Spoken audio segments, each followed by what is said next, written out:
Halo Sobat Karya, selamat datang di episode pertama Bincang Karya.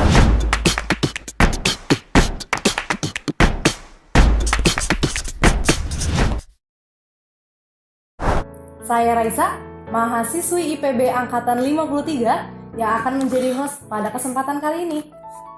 Bincang Karya adalah sajian talk show di channel YouTube BMKM IPB yang akan membahas isu-isu hangat di luar maupun di dalam kampus dengan menghadirkan bintang tamu inspiratif. Seiring pergantian tahun, biasanya banyak hal baru yang terjadi. Dan begitu pula dengan kampus kita ini. Menyambut tahun 2019, Institut Pertanian Bogor resmi berganti nama menjadi IPB University. Sebenarnya, ada apa sih di balik rebranding IPB ini? Daripada penasaran, yuk kita tanya langsung ke bintang tamu spesial kita, rektor kita semua, Dr. Arif Satria SPMSI. Halo Pak, halo. Selamat pagi, apa kabar Pak? Baik, Alhamdulillah. Nah, jadi gini Pak, saya dari BMKM IPB ingin melakukan wawancara kepada Bapak. Di sini kita akan melakukan 2 sesi Pak. Satu sesi talk show dan juga ada sesi games this or that. Nah, biar mempersingkat waktu, kita langsung aja Pak mulai ke sesi talk show yang pertama. Aku boleh nanya-nanya Bapak nih Pak? Ya. Boleh. Udah grogi sama Bapak Rektor. Nih Pak, pertanyaan pertama, nih apa sih Pak latar belakang dan tujuan melakukan rebranding university? Jadi ibarat tubuh, kan kita selalu ngecek kesehatan kita. Begitu pula soal brand. Brand itu, kesehatan sebuah brand itu harus dicek juga. Apakah masih sehat atau tidak. Jadi harus kita audit. Nah, oleh karena itu brand ini penting untuk kita audit, untuk melihat sejauh mana relevansi dan kecocokan dengan situasi sekarang. Oleh karena itu kita melakukan riset selama 6 bulan dengan para ahli, dan kemudian risetnya itu menghasilkan beberapa rekomendasi. Salah satunya adalah rekomendasi tentang rebranding. Kita perlu rebranding. Nah, tahap pertama yang kita lakukan adalah merebrand tagline. Dulu kan mencari dan memberi yang terbaik. Mencari dan memberi terbaik itu sebuah tagline yang sangat bagus, ya. Itu dibuat pada tahun 97 atau 98, udah lama. Nah, tagline itu kita lihat bahwa mencari dan memberi yang terbaik itu bersifat generik, bersifat sudah seharusnya untuk semua orang, tidak distinct, tidak unik, tidak membedakan kita dengan yang lain. Jadi semua orang kan harus mencari yang terbaik kan? Iya, benar. Tidak hanya IPB, semua juga harus gitu. Harus. Nah, oleh karena itu kita melakukan riset untuk melihat apa sebenarnya karakteristik IPB yang unggul, yang semua orang mengakui. Ternyata ada 2 kata penting hasil riset itu yang mengatakan bahwa IPB itu sangat unggul di bidang inovasi. Satu, dan sudah terbukti kita sebagai kampus inovasi mendapat berbagai penghargaan dalam inovasi. Inovasi kita luar biasa. Dari 1000 inovasi, kita ini sudah 39% dikuasai IPB. Nah, kemudian kita lihat lagi apa keunggulan lain. Ternyata integrity. Alumni IPB, mahasiswa IPB, dosen-dosen IPB itu sangat menjaga integritas. Oleh karena itu kita harus mereformulasi tagline kita sesuai dengan jati diri kita dan juga janji kita kepada publik. Bahwa kalau tagline itu melekat pada diri kita, maka kita tertuntut terus lakukan apa yang kita janjikan dalam tagline. Sehingga kita buat tagline Inspiring Innovation with Integrity. Jadi bagaimana kita menyajikan, menghasilkan inovasi yang inspiring, ya. Kemudian juga dengan integritas, dengan ethics yang kuat. Karena bagaimana juga integrity itu kan salah satu pangkal untuk mewujudkan sebuah trust, kepercayaan. Dan kita akan mendorong itu, mahasiswa pun kita latih agar menjaga integriti, dosen, pegawai semuanya, termasuk para alumni. Nah itu kira-kira awal mula kita rebranding dari tagline. Kemudian yang kedua adalah dari sisi bahasa Inggris. Sebenarnya yang kita buat IPB University itu adalah hanya terjemahan dalam bahasa Inggris. Selama ini kan Bogor Agricultural University.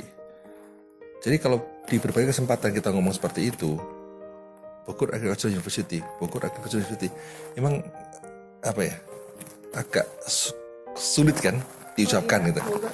Coba Bogor Agricultural bandingkan University. Bogor Agricultural University dengan IPB University, enak mana ngomongnya? Enak, IPB. Nah itu, ini masalah simplicity, masalah kemudahan kita berbicara. Satu itu. Kemudian kedua adalah masalah kita ini kan sedang menjalin kerjasama dengan berbagai perguruan tinggi di dunia, berbagai perguruan tinggi bereputasi di dunia. Jadi seolah-olah di dunia ini kalau yang namanya Agricultural University itu farming, seolah-olah itu. Ya, padahal kita luas kan, di IPB sendiri ada MIPA, ada FEMA, ada SB, ada FEM. Ya. Tidak hanya pertanian saja. Iya, jadi kan sangat luas sekali dimensinya.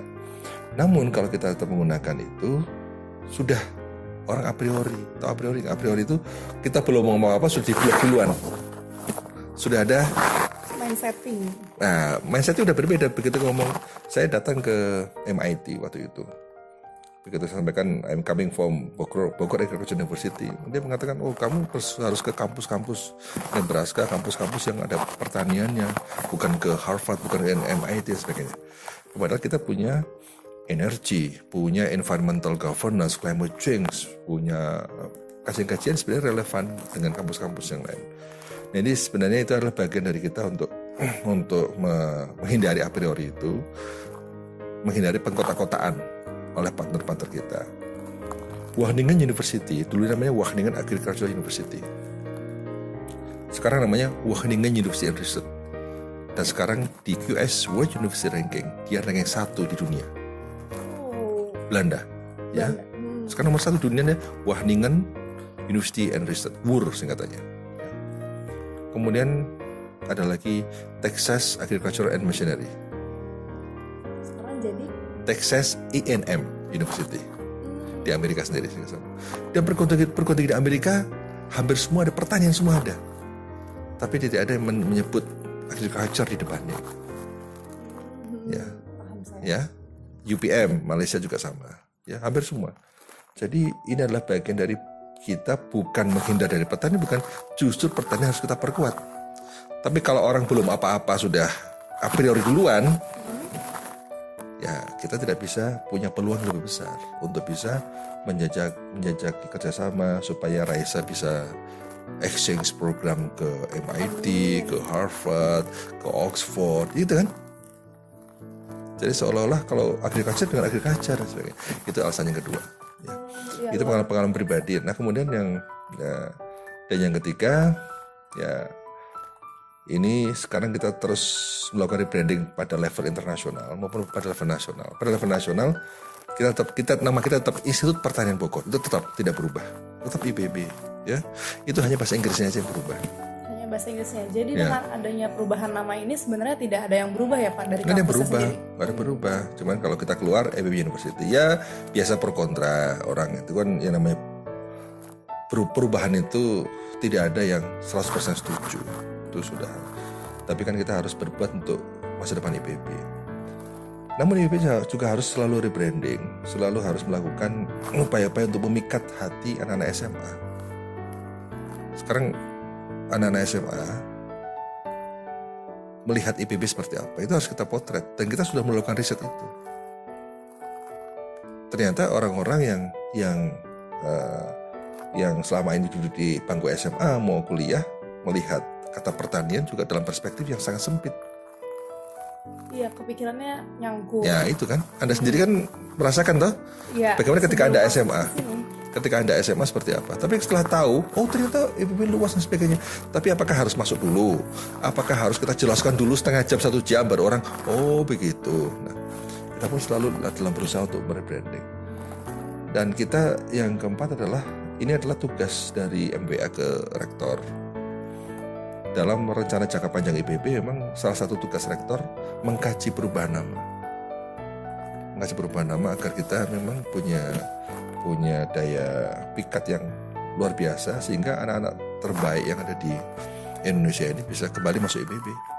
Ya. Lalu Pak, untuk tanggapan dari institusi lain mengenai perubahan nama kita bagaimana Pak? Alhamdulillah kementerian menyambut baik karena beliau paham pentingnya rebranding. Ada orang mengatakan, loh sudah ada IPB isi Petani Bogor University, kok ada universitinya? Kan rancu. Nah iya tuh Pak. Ya kan orang gitu. Itu yang namanya branding itu nggak mikir kayak gitu-gituan. Seperti Bank BNI, Bank Negara Indonesia. Iya. Nah, coba sekarang Ada Bank BRI, Bank BNI, kan gitu aja kan?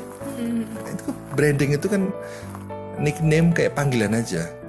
Namanya siapa? Nama lengkapnya? Namaku Raisa Adila Sofiani. Nah, panggilannya apa? Cece. Cece. Jauh Kan?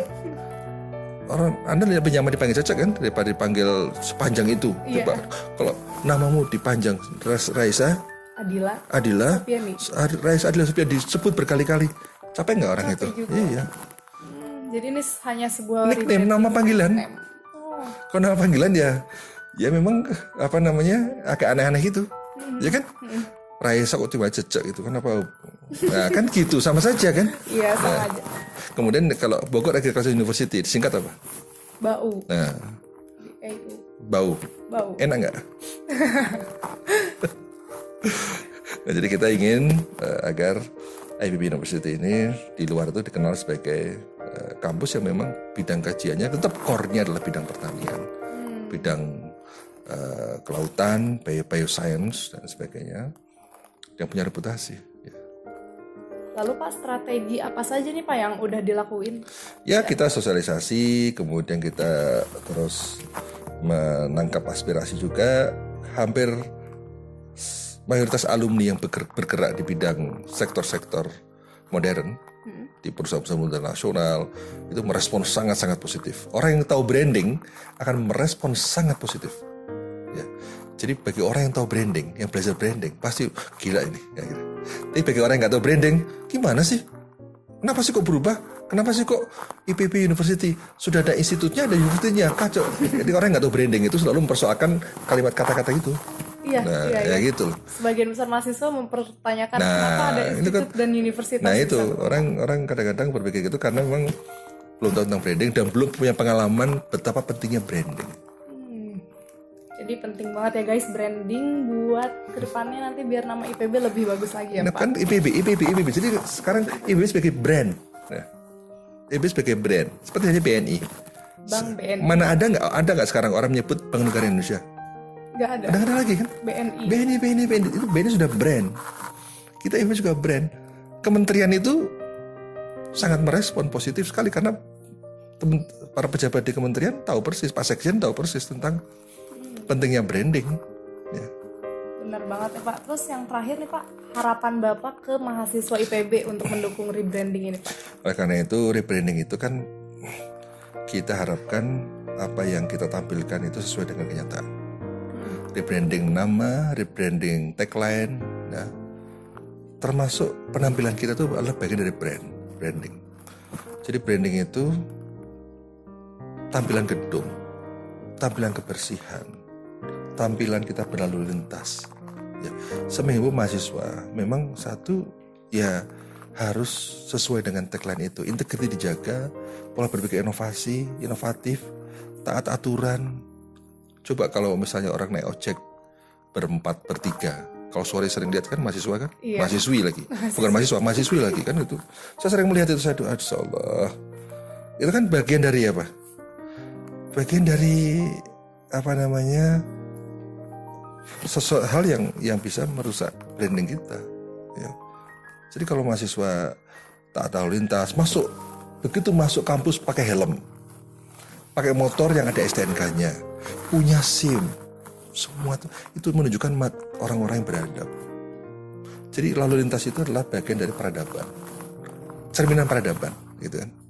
Jadi bukan ugal-ugalan, bukan apa namanya seenaknya sendiri. Jadi kalau kita ini adalah orang yang menjunjung tinggi peradaban dan kita ingin berusaha mencerminkan peradaban tinggi, lihatlah lalu lintas. Ingin melihat sejauh mana peradaban IPB seperti apa, lihatnya lalu lintas. Simpel kan? Lalu lintas IPB seperti apa? Kalau kacau, itulah kira cerminannya. Jadi kalau kita ingin membranding sebagai kampus modern, kampus yang luar biasa, kampus yang taat aturan, kampus yang rapi, yang tertib dan sebagainya. Tapi perilaku kita di lalu lintas di dalam kampus sendiri seperti itu, parkir sembarangan dan sebagainya. Itu menunjukkan kita memang apa yang kita omongkan dan kita lakukan beda. Ya. Sekarang mari kita sama-sama apa yang kita lakukan dan kita omongkan harus sama. Ya. Amin. Semoga mahasiswa dan mahasiswi IPB kedepannya lebih baik lagi ya Pak. Nah iya, nggak ada lagi yang naik tagline. motor bertiga berempat, nggak pakai helm dan sebagainya, parkir. Makanya mahasiswa itu harus gini. Saya berharap sih teman-teman BEM ikut menegur, merupakan bagian lah dari kita ciptakan suasana kampus yang kondusif dan baik. Ya, karena nggak mungkin saya sendiri kerja, nggak mungkin para dosen sendiri kerja, pegawai kerja sendiri. Mahasiswa justru merupakan komponen yang penting. Sehingga kalau Anda bisa membuat sebuah komunitas tertib lalu lintas di kampus, wah luar biasa. Namun itu kan satu bagian, tapi yang penting lagi adalah bagaimana menciptakan suasana yang kondusif untuk meningkatkan semangat mahasiswa untuk berinovasi. Supaya mahasiswa IPB adalah mahasiswa-mahasiswa yang inovatif. Di PKM juara, di internasional juara, ya IPB juara lah ya. Amin. Ya, semoga mahasiswa IPB ke depannya parkirnya jangan berantakan. Terus bawa motornya pakai helm, jangan lupa bawa SIM juga. Bener nggak Pak? Oh iya dong. Itu salah satu hal ya. Contohnya satu. Tapi itu integriti dan inovasi itu harus didorong. Selanjutnya nih Pak, ada games this or that. Jadi gini Pak, nanti ada 2 pertanyaan. Ya. Bapak pilih salah satu pertanyaan, nanti pilihnya yang cepat Pak. Ya. Pilih pertanyaan atau pilih jawaban? Pilih jawaban. Ya. Pilih jawaban. Contohnya nih Pak, hitam atau putih? Putih. Oke, lanjut nih Pak. Ya. Langsung mulai aja ke pertanyaan pertama. Akademik atau soft skill? Soft skill. Aksi atau kuliah? Aksi. Bangun fasilitas baru atau perbaiki fasilitas lama? Baru. Ngisi seminar atau manggung? Ini benar. SKS tetap atau SKS turun? SKS turun. Tinggal di kota atau tinggal di desa? Desa. Ormawa atau komunitas? Ormawa. Ruang kelas atau fasilitas lab? Lab. Tambah bis atau perbaiki jalan? Tambah bis. Audit gratis atau dana Ormawa naik? Audit gratis. Rektor 1 periode atau rektor 2 periode? Lo nyebatin. Aduh. Apa 3 periode Pak? 10 periode ya. 10 periode. Raisa ini. Baik. Oke, makasih banyak. Pak Arif Satria untuk waktu yang sudah diluangkan kepada KM IPB. Sukses ya KM IPB. Saya bangga sekali sama mahasiswa IPB ini, luar biasa hebat. Tapi kalau tadi lebih inovatif, integritas, dan satu lagi punya mental untuk membuat sejarah-sejarah baru. Itu kata kuncinya, sejarah baru harus dibuat yang membuat kita ini lebih maju ya. Jadi jangan berpikir pola-pola lama, berpikir pola-pola baru, pola-pola masa depan.